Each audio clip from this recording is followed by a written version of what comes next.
Welcome to GK news 9. నవభారత రాజ్యాంగ నిర్మాత ప్రపంచ మేధావి అయిన డాక్టర్ భీమ్రావ్ అంబేద్కర్ జయంతిని పురస్కరించుకుని కరీంనగర్ మంకమ్మ తోటలోని అమ్మ girls working women's and nursing హాస్టల్లో డాక్టర్ భీమ్రావ్ అంబేద్కర్ చిత్రపటానికి పూలమాలలు వేసి నివాళులర్పించి ఘనంగా నిర్వహించారు. ఈ యొక్క కార్యక్రమంలో హాస్టల్ యజమాని స్వరూపతో పాటు హాస్టల్ నిర్వహణ సహాయకుడు రిటైర్డ్ సబ్ ట్రెజరీ అధికారి బోగా భాస్కర్, మౌనిక, సంధ్య, విద్యార్థులు తదితరులు పాల్గొన్నారు. హాస్టల్ నిర్వహణ సహాయకుడు బోగా భాస్కర్ మరియు మౌనికలు డాక్టర్ భీమ్రావ్ అంబేద్కర్ ను ఉద్దేశించి మాట్లాడారు. అందరికీ నమస్కారం. కరీంనగర్లోని అమ్మ హాస్టల్లో ఈరోజు అంబేద్కర్ జయంతి ఉత్సవాలు నిర్వహించుకుంటున్నాం. అంబేద్కర్ గారు చిన్నప్పటి నుంచి అంటరానితనం కానీ లేకపోతే అన్ని విషయాలలో వాళ్ళని మహర్కులం అనే ఒక ఉద్దేశంతో అంటరాని వాళ్ళుగా చూసి వాళ్ళని గుళ్ళోకి కానీ బళ్ళోకి కానీ కనీసానికి ఒక మనిషిలో కూడా సమాజంలో చూడలేదు. సో అలాంటి సందర్భంలో తాను ఎన్నో అవమానాలు ఎన్నో విధంగా ఫేస్ చేసి తాను ఇవాళ భారత రాజ్యాంగాన్ని 2 సంవత్సరాల 11 నెలల 18 రోజులు నిర్వహించడం అనేది జరిగింది. ఇవాళ మనమందరం ఇంత స్వేచ్ఛగా మనం బతుకుతున్నామంటే అంబేద్కర్ రాసిన రాజ్యాంగంతో మనమందరం ఇవాళ స్వేచ్ఛగా మనం బతుకుతున్నాం. సో ఇవాళ మనం ఆయన స్మరించుకోవడం చాలా సంతోషం. ఆయన 16 డిగ్రీలు 32 పట్టాలు తీసుకోవడం చాలా సంతోషం. ఈ ప్రపంచంలో ఎవరి అయినా స్టాచ్యూస్ బొమ్మలు ఎక్కడైనా ఉన్నాయా అంటే ఒక అంబేద్కర్ యొక్క బొమ్మలు మాత్రమే వరల్డ్ వైజ్గా ఉన్నాయా అంటే మనం చాలా సంతోషించాల్సిన విషయం. నా పేరు సంధ్య. ఈరోజు అమ్మ హాస్టల్లో అంబేద్కర్ గారి జయంతి ఉత్సవాలు నిర్వహించుకుంటున్నాం. అందులో భాగంగా అమ్మ హాస్టల్ అడ్రస్ ఎక్కడ ఉందంటే మంకమ్మ తోట రోడ్ నెంబర్ 4 అక్కడ ఉంది. ఈ హాస్టల్ నిర్వహిస్తున్న అక్క పేరు స్వరూప. అయితే అసలు ఎప్పుడూ ఇట్లా నిర్వహించుకోలేదు. హాస్టల్స్లో ఉన్నా, చిన్నప్పటి నుంచి హాస్టల్స్లో ఉన్నా, కానీ ఈ గొప్ప వ్యక్తి జయంతి ఉత్సవాలు నేను ఎక్కడా నిర్వహించుకోవడం చూడలేదు. ఇదే ఫస్ట్ టైం.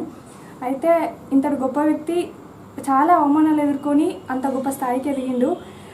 అందులో భాగంగా నేను ఒక చిన్న స్టోరీ చెప్పాలనుకుంటున్నాను. అదేంటిదంటే చిన్నప్పుడు ఆయన చదువుకునే రోజులలో వాళ్ళ డాడీ ఒక దగ్గర ఉండి వర్క్ చేసేవారు. వాళ్ళ డాడీ ఆర్మీలో వర్క్ చేసేవారు, వీళ్ళేమో వీళ్ళ అమ్మతో ఇంటి దగ్గర ఉండి చదువుకునేవాళ్ళు. అయితే హాలిడేస్ వచ్చినప్పుడు డాడీ దగ్గరికి వెళ్దామని చెప్పేసి అతను వాళ్ళ ఫ్రెండ్ ఇద్దరు కలిసేసి రైల్వే స్టేషన్ వరకు వెళ్తారు. రైల్వే స్టేషన్ వరకు వెళ్ళిన తర్వాత వాళ్ళ డాడీ దగ్గరికి వెళ్ళడానికి రైల్వే స్టేషన్ అక్కడి వరకే, బట్ వాళ్ళ డాడీ దగ్గరికి వెళ్ళడానికి ఆటో కానీ లేదా రిక్షా కానీ ఎక్కాలి. కానీ వీళ్ళు రిక్షా వాళ్ళు ఆటో వాళ్ళు ఏం అడుగుతారంటే మీరు ఫస్ట్ ఏ కులస్తులు అని అడుగుతారు. అడిగితే వీళ్ళు మేము మహర్ కులస్తులం అని చెప్తారు. చిన్నపిల్లలు, వీళ్ళకి ఏం తెలియదు, ఇట్లా అంటారంతనం ఉంది అని చెప్పి అదే ఫస్ట్ సంఘటన వాళ్ళకి ఎదురైంది. మేము మహర్ కులస్తులం అనడితోటే ఆటో వాళ్ళు రిక్షా వాళ్ళు ఏం చేస్తారంటే మీరు మహర్ కులస్తులా, వద్దు మీరు మా బండ్లు ఎక్కద్దు అని చెప్పి వీళ్ళు ఫస్ట్ అవమానం అక్కడ ఎదుర్కొన్నాడు అంబేద్కర్.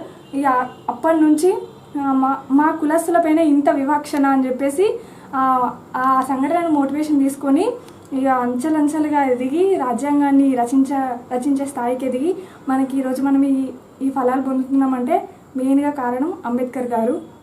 మన అమ్మ హాస్టల్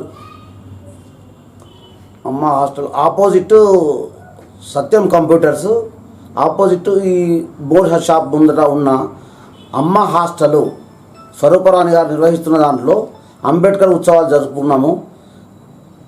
ఆ విషయం లోపల మాట్లాడడం జరిగింది. అంబేద్కర్ గారు మన బడుగు బలహీన వర్గాల కోసం ఎంతో సేవ చేశారు.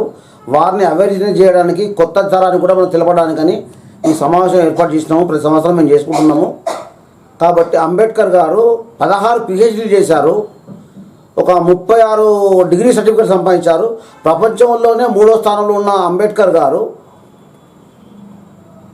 మన భారతదేశానికి మాత్రం ఫస్టే. ఇంతవరకు 16 PhDలు 36 డిగ్రీలు సంపాదించిన వ్యక్తి తను ఒక్కరే. భారత రాజ్యాంగం కోసం ఎంతో సాధించి మన బడుగు బలహీన వర్గాలకు ఎంతో సేవ చేశారు. వారిని స్మరించుకోవడం మన ధర్మము. కాబట్టి ప్రతి సంవత్సరము మనము ఈ ఉత్సవాన్ని జరుపుకుంటుంటాము. మన హాస్టల్ లోపల స్వరూపరామన్ గారి ఆధ్వర్యం లోపల నన్ను కూడా సమావేశానికి రమ్మని చెప్పారు, నేను వచ్చినాను. జై భీమ్, జై భీమ్, జై భీమ్, జై భీమ్, జై Ambedkar. Hi, this is Neha Shetty. Please subscribe to GK News. Hi everybody, subscribe to GK News.